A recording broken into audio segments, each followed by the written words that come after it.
Welcome back, everyone. Today I wanted to talk about why I switched from Mac to PC because a lot of people have been asking about that. I know this is a bit of a controversial topic because there are extreme Mac lovers and extreme PC lovers. I am neither.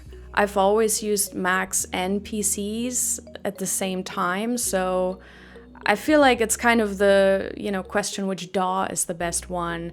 There isn't really an answer because it really depends on what you need and how you work and all that stuff. So don't expect me to steer very clearly into one direction. I'm also not a PC wizard or a Mac wizard. I know what I need to know and a bit more, but that's about it. So I don't know all the details of both platforms. I just need to use it and use it well for what I do. So let's start with my reasons for switching. Number one reason is pricing, of course.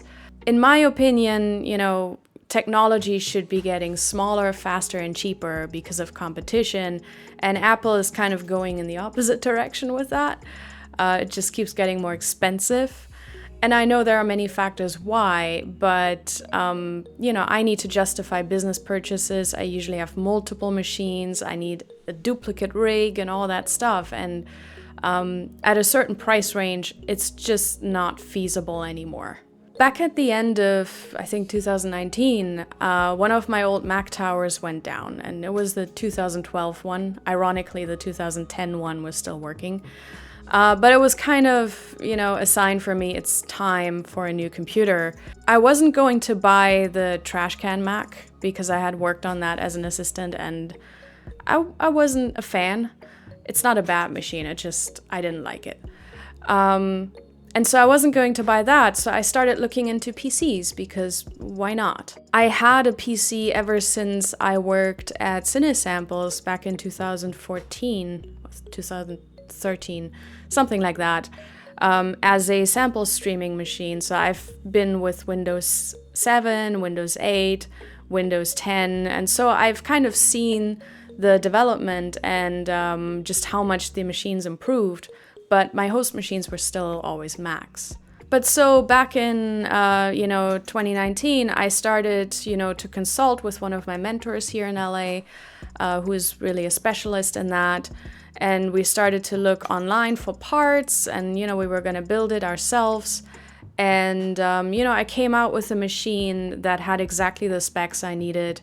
And it was, I think, $3,500, which, since I still had my older Mac, I was going to wait until Black Friday and then get it for cheaper. I actually ended up getting those same parts for, I think, $2,800 or something. It was a real bargain. But then they announced that they would have a new cheese grater Mac. And so I was like, well, that's interesting. I might actually buy that because, the only reason why I was opposed to staying on Mac Pros was because of the trash can.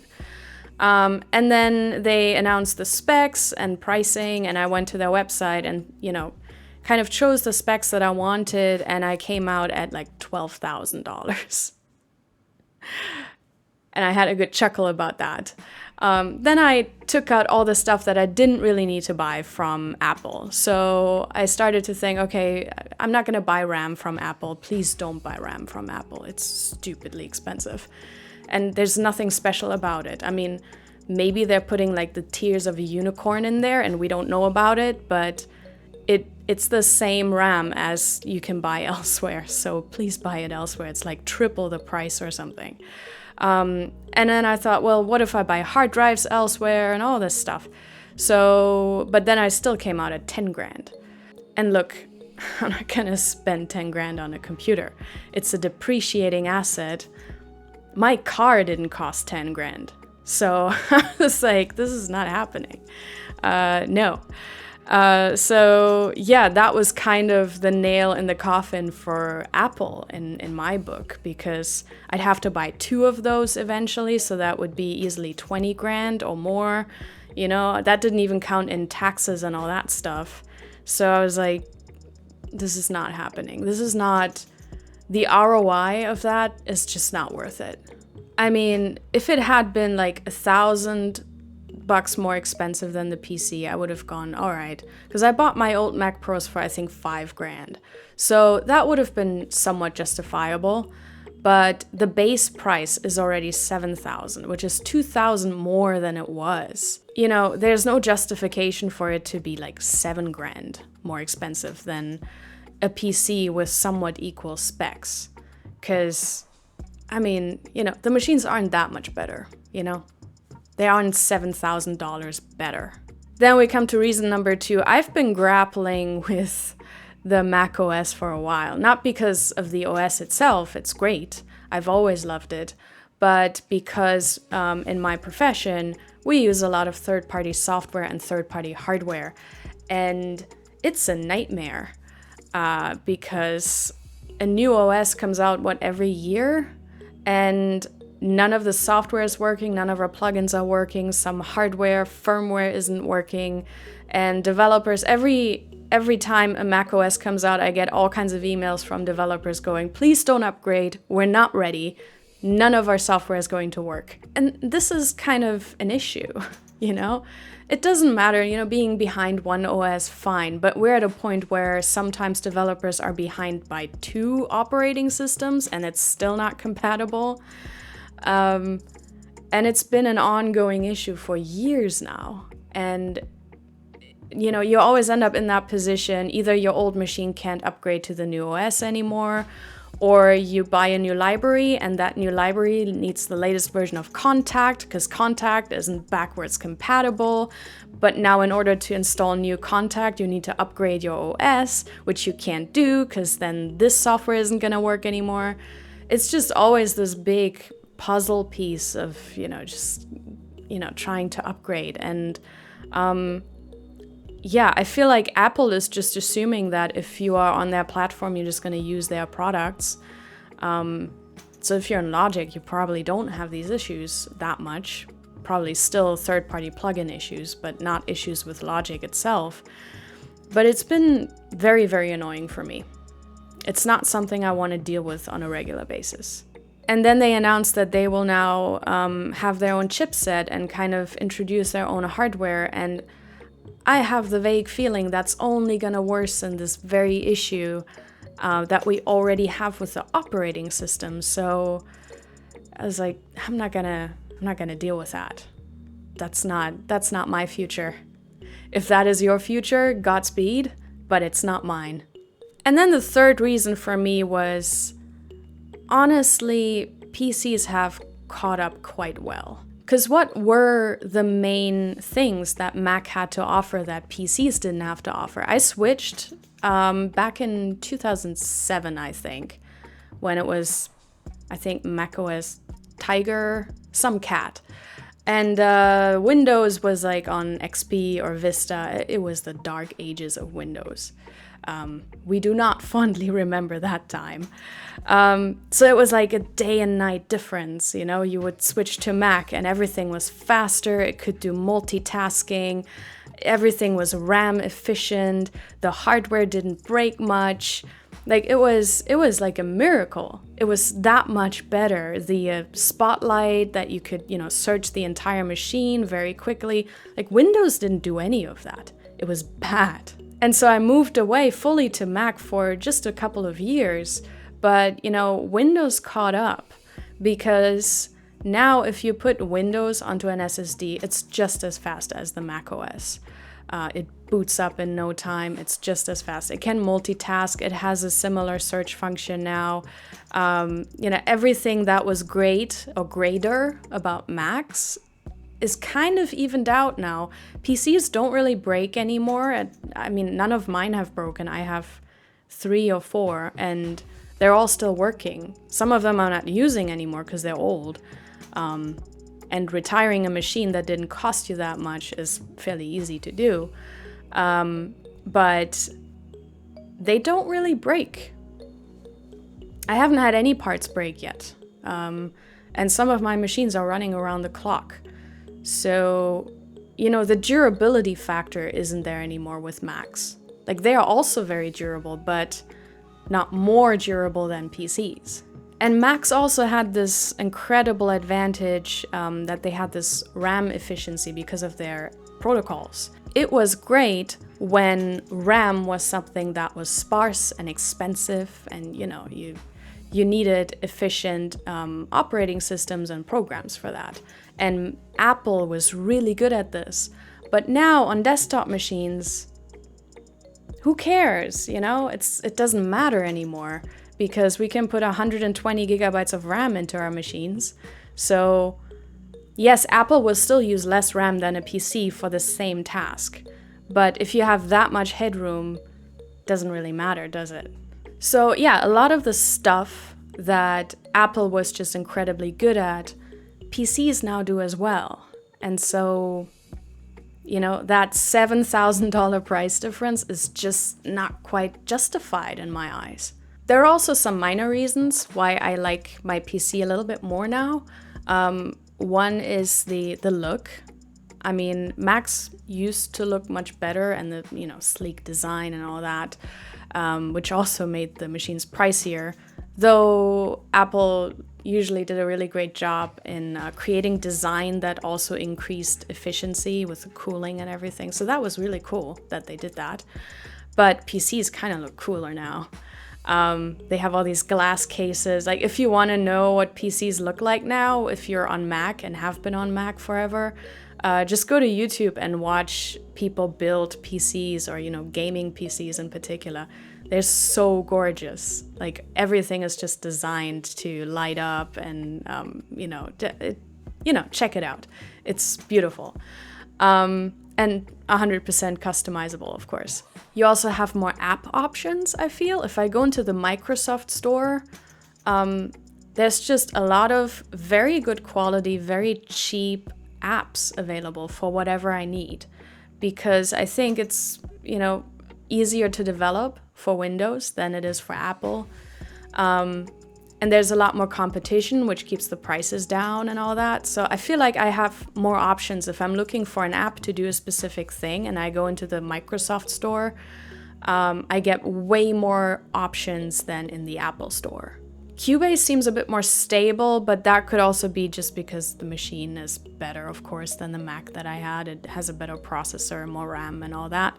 So I don't know if Cubase is generally more stable and efficient on PCs. I hear other people say that as well, so it might be true.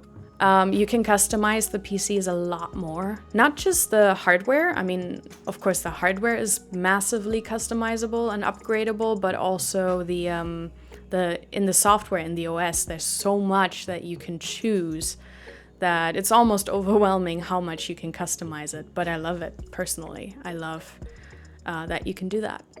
I also love to game, and I gave up gaming quite a lot when I switched fully to Mac. And I forgot how much I loved it. And then as soon as I had a PC server for Vienna Ensemble Pro, I started gaming again. And honestly, I enjoy it. So a PC is kind of better for that. And then there's the warranty, which I never understood with Apple. I think they only give you 1 year of warranty unless you buy Apple Care for a lot of money. With PC, the parts that you buy usually have a good 3 years of warranty. So that's a lot better. I mean, I haven't needed the warranty at all because none of the parts ever broke. However, I still prefer Mac in smaller machines. Like, I have an iPhone, I have a laptop, I have an iPod still, and eventually I'll probably also get an iPad. Because I think in those smaller machines where you're limited with the hardware that you can put inside, I think that's where Apple still shines because of their RAM efficiency and their OS efficiency in general. Those smaller machines run a bit more smoothly and faster and just, more stable, I think. And also, I think Apple machines, especially the iPhones, are still more secure than non-iPhones. So there's that. As far as safety goes on the desktop machines, though, Windows has definitely caught up. Like, I have not had any security issues. There's so much you can customize about the network settings and firewalls and whatnot So that used to be an issue way back when, and Macs were considered the safe option, but PCs are pretty safe at this point as well. So yeah, the hardware and software have really caught up with Apple for $7,000 less. And you know, I always keep in mind this is a depreciating asset. At the speed at which technology moves at this point, I just don't want to invest in something that expensive because it's going to lose value very, very quickly. I mean, it's great for your taxes because you can deduct it as a depreciating asset for many years to come, sure, but you know, it feels like the payoff is very limited on that front, and the return on investment for me is not justifiable. Now you could say, why don't you just go with another Mac? The Mac Minis are great, but also iMac Pro. Well, I mean, some of these issues would still be an issue with those. But my main issue with those other machines is that I can't open them up. I know if you have the right tools, you can open them up. But I'm always thinking, if something breaks, I want to be able to open the machine, exchange the part, and be up and running again an hour from now, maybe 2 hours from now, at the maximum 24 hours from now. Because, you know, if you have a session coming up and you're still printing stems and your machine goes down, what do you do? What do you do if you have a machine that you can't open? So, you know, if one of my hard drives goes down or RAM or whatever, I mean, as long as it's not the motherboard, any part I can get within 24 hours, plug it in, boot it up, everything's working again, and I'm ready to go. So that's important to me because I can't afford to be down for several days in a row and wait for Apple to fix something. And we even had the issue that last year during the height of the first wave of the pandemic, all stores were closed, and one of my team members' computer went down, and he couldn't fix it because it was, I think, an iMac. And the Apple store was closed, so there was no repair shop open. And we had to find another machine that we could borrow from someone else, reinstall all the programs, all the plugins, and try and get back up and running. And it was really a race against time, and not something I want to do again. So, yeah, I don't recommend using machines professionally that you can't open and fix very quickly. And then a lot of people also asked me in the comments, was it hard to switch? And the answer is no. I mean, I had been familiar with PC anyway, but as far as key commands go and stuff, it was very quick. It took me roughly 2 or 3 days to get all the programs installed and all the data from A to B, because it's kind of difficult because the hard drives can't copy over from left to right. So I used the network connection and all that. And that was the most difficult part, I think, because the hard drives don't communicate. You can use a FAT32 formatted external hard drive and it can be read and written by both platforms, but it was kind of that was time consuming. But aside from that, it didn't take long to get set up, to be honest, because Windows 10 is very intuitive. It's I love that they stay on Windows 10 for a long time. I think we've been on Windows 10 for 6 years now or something, and they just keep improving it, and it just gets better. And yeah, the safety was there right away. The key commands are they're almost the same. Instead of command, you press a different key. I forget what it is. Because command is the Windows key on Windows and it opens the start menu. So that was kind of the one that I messed up the most, but it took me 5 days to get used to the different key. Everything else, all the presets and everything else, I just copied over into the right folders. So that was not an issue. The drivers were easy to install, but that was the main difference as well from Macs, because if you install something on a Mac, it will already in the background download all the drivers you're gonna need, or the OS comes with a driver pack, I don't know. But Windows is a little bit, I remember setting up Pro Tools and I had to install a driver first to install Pro Tools. Then I had to, when I opened Pro Tools, it was asking for more drivers. So I clicked on the link and downloaded and installed more drivers. Then I wanted to open a video file and it asked for video drivers. It wasn't hard. Like it gives you it has like this pop-up thing and it, you just click on a link and download the drivers and hit install. Installing is also super easy. It's like just like on the Mac. So no issues there. It's just certain things you had to do manually that a Mac would do by itself. Tough luck. That's what those $7,000 are there for, apparently. I also downloaded a bunch of add-ons. Whenever I would notice something I was missing from Mac OS, you can download add-ons for Windows for free. So something that I noticed, for example, you know how on Mac you can click on an audio file or any type of file really and hit the space bar and it'll open a preview? Windows doesn't do that by default, but there's an add-on, I think it's called Quick Look or something. You just go to the Microsoft Store, download, it installs it automatically, and then you're good to go. So that took me like 30 seconds. So whenever I notice something I'm missing, I just look for an add-on and it's usually there.